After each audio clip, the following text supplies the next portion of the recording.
कविता का शीर्षक है पीठ के छुरे का बयान। आंखों में झोंकी जा सकने वाली रेत की तरह चमकना, ताकि तुम्हारा परिचय पालूं दूर से ही और बचा लूं अपने विश्वास को टुकड़े होने से। अमोघ अस्त्र की तरह मत छोड़ना झूठ मुझ पर, छोटे तीरों की तरह दागना वाक्य। कम से कम मनुष्यता पर विश्वास करने लायक मनुष्य तो बचा रहूं। सांप छिपी आस्तीनों से न थामना हाथ, जहर देना छिप छिपाकर। असहनीय पीड़ा से बचाना मुझे, मैं पीड़ा से अनभिज्ञ रहने का आकांक्षी हूं। मुलायम, गोल, चमकीले किंतु जहरीले फलों की तरह मत बनाना अपनी प्रकृति। होना तो अपने पूरे जहर के साथ आवरण में होना, ताकि दूर से छीन लिए जा सको और थूके जा सको।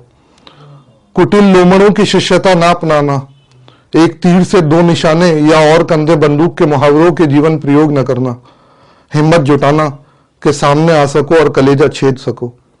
भावी विश्वासघाती है यह आवश्यक कि विश्वासघात की प्रतिष्ठा को सुरक्षित रख पाओ तुम, ताकि तुम्हें पुकारा जा सके एक सच्चा विश्वासघाती।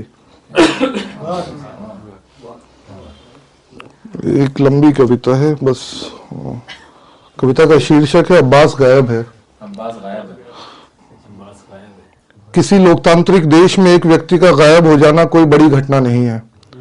जिस देश में पलक झपकते ही बुलडोजर घर गायब कर देते हों और मुख्य न्यायाधीश फैसले गायब कर देते हों, उस देश में किसी अल्पसंख्यक का गायब हो जाना कोई बड़ी घटना कैसे मानी जा सकती है। मगर हमारी निष्ठा और मानवता के संवैधानिक ग्रंथ के अनुसार जिस समय में लोगों के भीतर से गायब होता जाता हो प्रेम भाव और लोक सेवकों में से शर्म, उस समय में एक व्यक्ति का भी गायब हो जाना बड़ी घटना है। मैं इन बड़ी घटनाओं में अब्बास के गायब होने को कैसे गिन सकता हूं? आप गिन सकते हैं? ना ना ना ना, आप नोट गिनिए, आप हमारी संख्या गिनिए कि हम लगभग 17.2 करोड़ हो चुके हैं। आप गिनिए कि एक फरसे के वार से आप कितने मुल्लों की गर्दन काट सकते हैं, या गिनिए कि कितने देसी बम लगेंगे हमारा नामो निशान मिटाने में। आपसे नहीं होगा गायब हुओं को गिनना। इन्हीं गायबों में एक था अब्बास। मेरे इलाके में एक दिन अब्बास घर नहीं लौटा। उसका पड़ोसी अनवर घर लौट आया शाम से पहले। लौट आया जसवंत भी और पादरी भी, बस अब्बास नहीं आया। ये वो अब्बास नहीं था जो फिल्म निर्माता है, जिसकी फिल्में लौटती हैं और लौटाती हैं पिछले में। ये प्रधानमंत्री का दोस्त अब्बास भी नहीं था। ये अब्बास था बेलदार अब्बास, जिसकी हथेलियों पर मिट्टी खोदने की वजह से विश्व का नक्शा उभर आया था।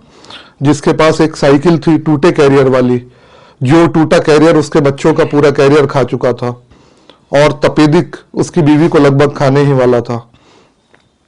जिस दिन बनाई थी अब्बास की बीवी ने काले चने की सब्जी, उसी दिन नहीं लौटा एक कोठरे के घर में अब्बास की बीड़ियों का धुआं। उसी दिन विश्व कप जीतकर लौटी थी भारतीय क्रिकेट टीम, उसी दिन नहीं लौटा था अब्बास। उसकी बीवी खांसते हुए कोतवाली पहुंची तो पता चला कि कोतवाली रातों रात अपनी जगह से गायब हो चुकी है। वह कोतवाली जहां मुटकल्ले पुलिस वाले ऊँघते हुए हराम की चाय रह रहकर पीते थे, वहां अब एक भांड खाना खुल चुका था, जिसके संचालक तत्कालीन डीजीपी थे। कोतवाल ने अब्बास को ढूंढने के बदले उस जरूरतमंद स्त्री से शरीर की मांग की।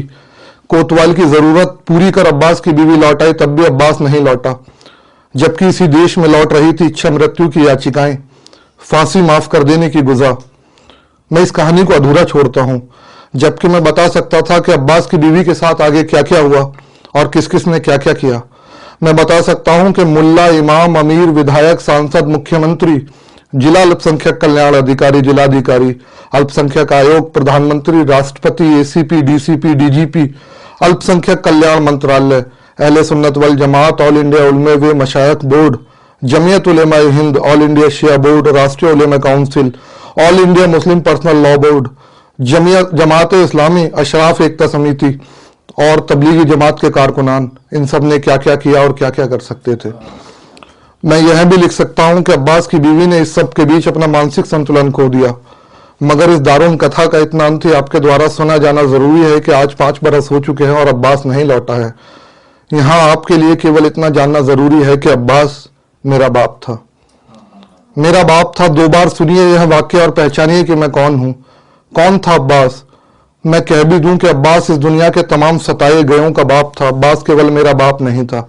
और अब अब्बास एक गुमशुदा व्यक्ति है, एक मुसलमान है, एक सूचना है, एक आरोप है, एक अल्पसंख्यक है जो बहुसंख्यकों का दुश्मन है। अब्बास देश नहीं है और कथित रूप से देश का भी नहीं है। अब्बास मलेच्छ है, न शिया न सुन्नी, बस एक पहचान कटी नुन्नी। अब्बास वो सब कुछ है जो घृणा की अंतिम सीमा पर कहा जा सकता है, मगर अब्बास इंसान भी है, हाड़ मास का एक इंसान अब्बास वही गायब है। केस नंबर 624/2405 है बटे धारा 346 भारतीय दंड संहिता। अब्बास के बारे में पुलिस की फाइनल रिपोर्ट कहती है कि उसने पाकिस्तान जाने से इनकार कर दिया था। साला चूतिया, ये दो शब्द उस रिपोर्ट में पिछले वाक्य के आगे नहीं थे मगर थे, इसीलिए उसे सरकार ने अपने अधिकार का सदुपयोग करते हुए पाकिस्तान भेज दिया। उसके परिजनों के संबंध में रिपोर्ट कहती है कि चूंकि एक पाकिस्तानी नागरिक को हिंदुस्तान में बीवी बच्चे रखने का कानूनी हक नहीं है, इसलिए उन्हें गायब करना हमारी कानूनी मजबूरी थी।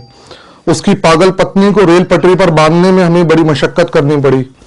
इस घटनाक्रम में एक पुरुष कांस्टेबल और एक महिला कांस्टेबल के पैर में मोच आई, जिन्हें उपचार के लिए जिला चिकित्सालय भेज दिया गया। क्योंकि हम मानवता में विश्वास रखते हैं, अतः उसके नाबालिग बच्चों को हमने दूध में जहर मिलाकर पिला दिया और उनके शवों को मुस्लिम अंतिम संस्कार की विधि से सम्मान पूर्वक निपटा दिया। हम इसी प्रकार कर्तव्य पालन के पथ पर अग्रसर रहेंगे।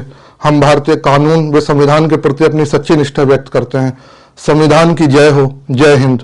लेकिन यह बात यहीं खत्म नहीं होती। अब्बास अब एक नाम भर नहीं रहा है।